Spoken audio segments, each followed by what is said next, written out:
ఆంధ్రప్రదేశ్లో విజయవాడ సెంట్రల్ నియోజకవర్గం, అక్కడ రాజకీయ పరిణామాలు రసకందాయంగా మారినాయి. ఇరు పార్టీల్లో కూడా అదే, వైఎస్ఆర్సీపీ పార్టీలోను తెలుగుదేశం పార్టీలోను కొంత అయోమయం నెలకొంది. ఈ నియోజకవర్గంలో 2019 ఎన్నికల్లో విజయం సాధించిన అక్కడుండే శాసనసభ్యుడు మల్లాది విష్ణు బ్రాహ్మణ సామాజిక వర్గానికి చెందిన వ్యక్తిని మార్చి పక్క నియోజకవర్గం విజయవాడ వెస్ట్, అక్కడి నుంచి వైశ్య సామాజిక వర్గానికి చెందిన వెల్లంపల్లి శ్రీనివాసరావు మాజీ మంత్రి, ఆయన ఇప్పటికీ ఇది 3వ పార్టీ వెల్లంపల్లి శ్రీనివాసరావుకి. 2009లో విజయవాడ వెస్ట్ నుంచి ప్రజారాజ్యం పార్టీ తరపున విజయం సాధించాడు. తదుపరి 2014లో భారతీయ జనతా పార్టీ తరపున పోటీ చేసి స్వల్ప ఓట్లతో ఓటమి చెందాడు. 2014లో అదే నియోజకవర్గంలో పోటీ చేశాడు విజయవాడ వెస్ట్ నుంచి. విజయవాడ వెస్ట్లో అప్పుడు వైఎస్ఆర్సీపీ పార్టీ తరపున పోటీ చేసిన జలీల్ ఖాన్ ఒక 3000 ఓట్లతో విజయం సాధించాడు. వెల్లంపల్లి శ్రీనివాస్ 2016లో భారతీయ జనతా పార్టీని వీడి వైఎస్ఆర్సీపీ పార్టీలో చేరి 2019 ఎన్నికల్లో విజయవాడ వెస్ట్ నుంచి పోటీ చేసి గెలిచాడు. విజయవాడ వెస్ట్లో 3 సార్లు పోటీ చేశాడు, 2 సార్లు గెలిచాడు. గెలిచినప్పుడు 8000 ఓట్ల మెజారిటీ వచ్చింది, ఓడినప్పుడు 3000తో ఓడాడు. మరి ఆయన తెచ్చి విజయవాడ సెంట్రల్లో అభ్యర్థిగా ఇక్కడ విష్ణు, ఆయనకి సర్వే నివేదికలు సరిగా లేవు, గెలుపు అవకాశాలు మల్లాది విష్ణు గెలవడని పక్క నియోజకవర్గం నుంచి వెల్లంపల్లి శ్రీనివాసుని తెచ్చి ఇక్కడ పోటీకి నిలపాలని వైఎస్ఆర్సీపీ జగన్మోహన్ రెడ్డి తలపెట్టాడు. ఆయన పేరు ప్రకటించినప్పటి నుంచి గత నెల రోజులుగా విజయవాడ సెంట్రల్లో ఉండే వైఎస్ఆర్సీపీ 14 మంది కార్పొరేటర్లు, డివిజన్ అధ్యక్షులు, ముఖ్య నాయకులు, అనుచరులు మేము వెల్లంపల్లికి సహకరించము, మాకు మల్లాది విష్ణునే కావాలి, ఈరోజు కాకపోయినా రేపు ఇంకో రోజో జగన్మోహన్ రెడ్డి మనసు మారుతుంది, మల్లాది విష్ణు పేరు ప్రకటిస్తాడని నెల రోజుల పాటు సహాయ నిరాకరణ కార్యక్రమానికి పాల్పడ్డారు. ఎవ్వరూ కూడా ఆ నియోజకవర్గానికి వెల్లంపల్లి శ్రీనివాస్ వచ్చినా ఎవ్వరూ కూడా ఆ నియోజకవర్గ నాయకులు ఎవరు సహకరించలేదు, కార్పొరేటర్లు సహకరించలేదు. ఇక ఆఖరికి జనవరి 25న వెల్లంపల్లి శ్రీనివాస్ కార్యాలయ ప్రారంభం అని ఒక కార్యక్రమం పెట్టాడు. దానికి సజ్జల రామకృష్ణారెడ్డిని కూడా ఆహ్వానించడం జరిగింది. సజ్జల రామకృష్ణారెడ్డి విజయవాడ పార్లమెంటుకి వైఎస్ఆర్సీపీ తరపున పోటీ చేసే కేశినేని నాని, వాళ్ళిద్దరూ వచ్చారు. ఇక తప్పనిసరి పరిస్థితిలో వెల్లంపల్లి విష్ణు, ఆయనకు అర్థమైపోయింది జగన్మోహన్ రెడ్డి మొండివాడు, మనసు మారదు, నాకు సీటు రాదు, అందుకని సరే పార్టీ గెలిచి అధికారంలోకి వస్తే ఎమ్మెల్సీనో ఏదో ఒక నామినేటెడ్ పదవో లభిస్తుంది, ఇప్పుడు మనం దూరంగా ఉంటే అది కూడా ఉండదు, కనుక రెంటికి చెడ్డ రేవడవుతాం, సరే గెలిస్తే మన అవకాశం ఎలా ఏమైనా ఉంటాయని చెప్పి సజ్జల రామకృష్ణారెడ్డి ఇచ్చిన సలహా మేరకు ఈ మల్లాది విష్ణు 25న పార్టీ కార్యాలయ ప్రారంభానికి తన అనుచరులతో పాటు విచ్చేసి వెల్లంపల్లి శ్రీనివాసు, మల్లాది విష్ణు ఇద్దరు కూడా ఆలింగనం చేసుకున్నారు. ఈ ఆలింగనం అనేది మీడియా కోసం, పార్టీ కోసం. ఇవి భౌతికంగా ఇద్దరు కలిసినా మనసులు కలవటము, మనస్ఫూర్తిగా పనిచేయటం చాలా కష్టం. ఇక్కడ విజయవాడ సెంట్రల్లో ఆశ్చర్యకరమైన విషయం, వైశ్య సామాజిక వర్గం చాలా స్వల్పమైన ఓట్లు. విజయవాడ వెస్ట్లో దాదాపు 40,000 వైశ్య ఓట్లు ఉన్నాయి. విజయవాడ సెంట్రల్లో 40,000 బ్రాహ్మణ సామాజిక వర్గానికి చెందిన ఓట్లు ఉన్నాయి. బ్రాహ్మణ సామాజిక వర్గం వాళ్ళందరూ మల్లాది విష్ణు అయితే ఏదో రకంగా బంధుత్వమో వరుసలో కలుపుకుని మనవాళ్లే అని ఓటేస్తారు.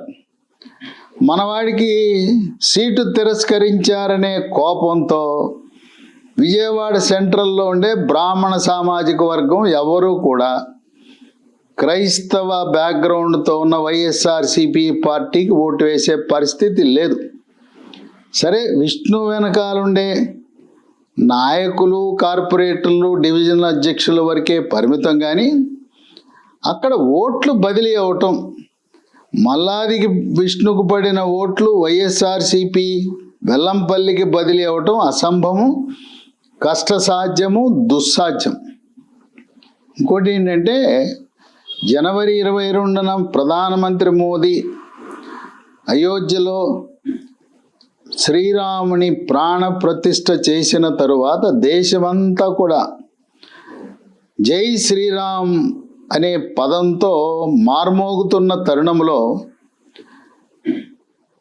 వైశ్య బ్రాహ్మణ సామాజిక వర్గం విజయవాడనే కాదు, ఆంధ్రప్రదేశే కాదు, తెలుగు రాష్ట్రాలే కాదు, భారతదేశం మొత్తం కూడా వైశ్య బ్రాహ్మణ సామాజిక వర్గాలు వాళ్ళు ఆది నుంచి కూడా వాళ్లకు ఆర్ఎస్ఎస్తో అనుబంధం, భారతీయ జనతా పార్టీని ఆదరించటం చేస్తారు.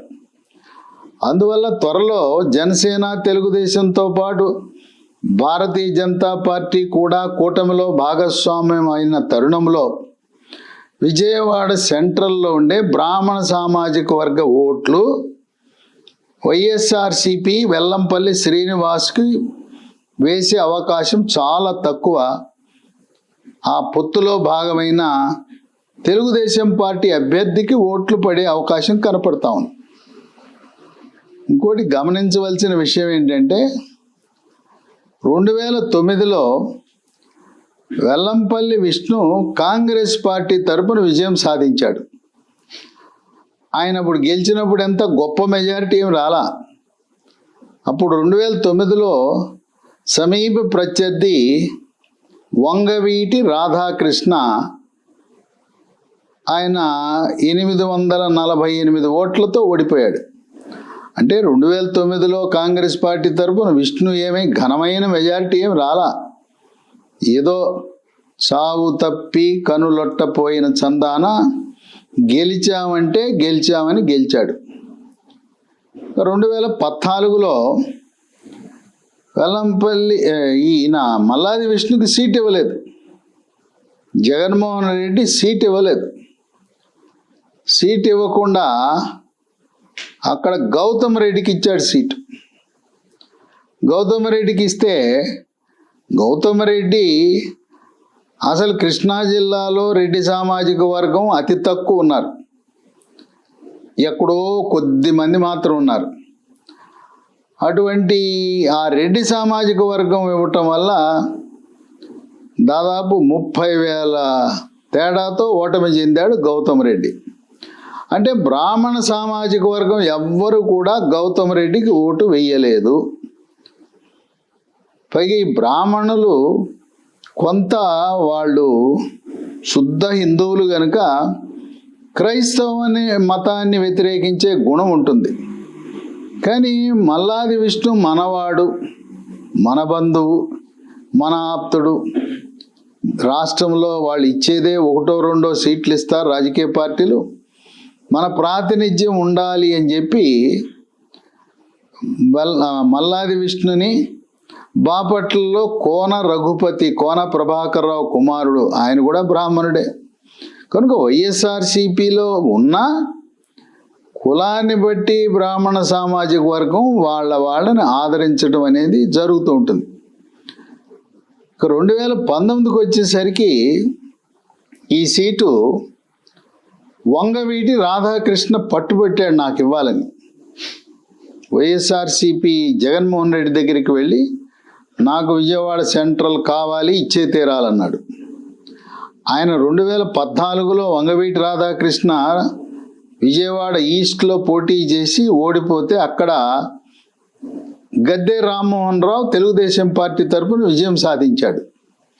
జగన్మోహన్ రెడ్డి ఏమన్నాడంటే, నువ్వు 2014లో ఓడింది అక్కడ విజయవాడ ఈస్టు, మళ్ళీ అక్కడే ప్రయత్నించు, నువ్వు వెళ్తే బొప్పన బాబుకుమార్ కాకుండా నీకు ఆ సీట్ ఇస్తాను విజయవాడ ఈస్టు, విజయవాడ సెంట్రల్ మాత్రం నేను ఇవ్వను, నేను మల్లాది విష్ణుని అక్కడ ఇవ్వాలనుకుంటున్నాను 2019లో అని చెప్పి జగన్మోహన్ రెడ్డి కరాఖండిగా చెప్పాడు వంగవీటి రాధాకృష్ణకి. సరే, మనస్తాపం చెంది ఆఖరి నిమిషంలో పార్టీ వీడి తెలుగుదేశం పార్టీలో చేరి అక్కడ ఏమి సీట్ ఆశించకుండా పార్టీ కోసం 2019లో ప్రచారం చేశాడు వంగవీటి రాధాకృష్ణ. ఇక 2019లో మల్లాది విష్ణు మళ్ళీ ఏమైనా గొప్ప మెజార్టీతో గెలిచాడంటే ఏమీ లేదు. కేవలం 25 ఓట్లతో గెలిచాడు. అక్కడ బోండా ఉమామహేశ్వరరావు అలాగే మల్లాది విష్ణు మధ్య హోరాహోరీ జరిగింది. 2014లో బోండా ఉమామహేశ్వరరావు గౌతమ్ రెడ్డిని సునాయాసంగా ఓడించేశాడు. ఈ 25 ఓట్లతో గెలిచి పార్టీ ఏమీ బలంగా లేదు వైఎస్ఆర్సీపీ పార్టీ. ఆ విధంగా మల్లాది విష్ణు, వెల్లంపల్లి శ్రీనివాస్ విజయవాడ సెంటర్లో మనుషులు కలిసిన మనసులు కలవకుండా లోపల ఈ మల్లాది విష్ణు అతనికి సంబంధించిన నాయకులు అందరూ కూడా వెల్లంపల్లి శ్రీనివాస్ ఓడాలనే కోరుకుంటారు. ఓడిపోతే మళ్ళీ తన స్థానానికి విజయవాడ వెస్ట్కి వెళ్ళిపోతాడు. మళ్ళీ ఇక్కడ గెలిస్తే మన అన్న మల్లాది విష్ణుకి ఏమైనా ఇక స్థానచలనం ఉంటుంది, ఈయనకి రాజకీయ అవకాశాలు ఉండవు అని చెప్పి ఈ క్యాడర్ కూడా ఏదో పార్టీ చెప్పింది మల్లాది విష్ణు గౌరవాన్ని కాపాడటానికి మొక్కుబడిగా కలిశారు, మనస్ఫూర్తిగా కలవలేదు. అందువల్ల ఇది వైఎస్ఆర్సీపీకి బలమైన నియోజకవర్గం ఏమాత్రం కాదు. ఇదిలా ఉంటే విజయవాడ సెంట్రల్లో అక్కడ బోండా ఉమామహేశ్వరరావు 2009 నుంచి 14 వరకు గట్టిగా పార్టీ కోసం కృషి చేశాడు. 2014లో అక్కడ 28,000 మెజార్టీతో గెలిచాడు, గౌతమ్ రెడ్డిని ఓడించాడు. 14 నుంచి 19 వరకు అధికారంలో ఉన్నప్పుడు ఎప్పుడు నియోజకవర్గంలో రోజు పర్యటిస్తూ ప్రతి ఇంటికి మంచినీళ్ళ పైపు ట్యాప్ వేయించాడు. అట్లాగా సింగునగర్లో ఎంతో కాలంగా ఎవరూ తీర్చలేనిది, ఏ ముఖ్యమంత్రి, ఏ నాయకుడు, ఏ మంత్రి, ఏ ఎమ్మెల్యే, ఎంపీ తీర్చలేని సమస్య ఆ సింగునగర్లో పెద్ద డంప్ యార్డ్ ఉంది. విజయవాడ నగరంలో ఉండే చెత్త చెదారము పొడి తడి చెత్త అంతా తెచ్చి ఆ సింగనగర్లో డంప్ యార్డ్లో వేస్తారు. అది దుర్గంధం వెదజల్లుతూ ఉంటుంది. రాత్రిపూట నుప్పు మంటలు వస్తాయి, పొగ వస్తుంది. చుట్టుపక్కల 10 కిలోమీటర్లు ఉండే ఆ సింగునగర్ వాసులకు నిద్ర పట్టే పరిస్థితి లేదు. రోడ్డు మీద వెళ్తుంటే దట్టమైన పొగ, వాహనదారులకు రోడ్డు కూడా కనపడదు. అటువంటి మొండి సమస్య, ఎవరు చెయ్యలేని సమస్యని ఆనాటి మున్సిపల్ శాఖ మంత్రి నారాయణ సహాయంతో ఈ బోండా ఉమామహేశ్వరరావు ఆ డంప్ యార్డ్ని పూర్తిగా తొలగించేలా ఆ సింగునగర్కి ఆ పట్టిన దరిద్రాన్ని వదిలించటంలో సఫలీకృతమయ్యాడు. సింగునగర్ ప్రజలు ఎప్పటికీ బోండా ఉమామహేశ్వరరావుకే పార్టీలకు అతీతంగా వ్యక్తిగతంగా ఆయనకు రుణపడి ఉంటారు.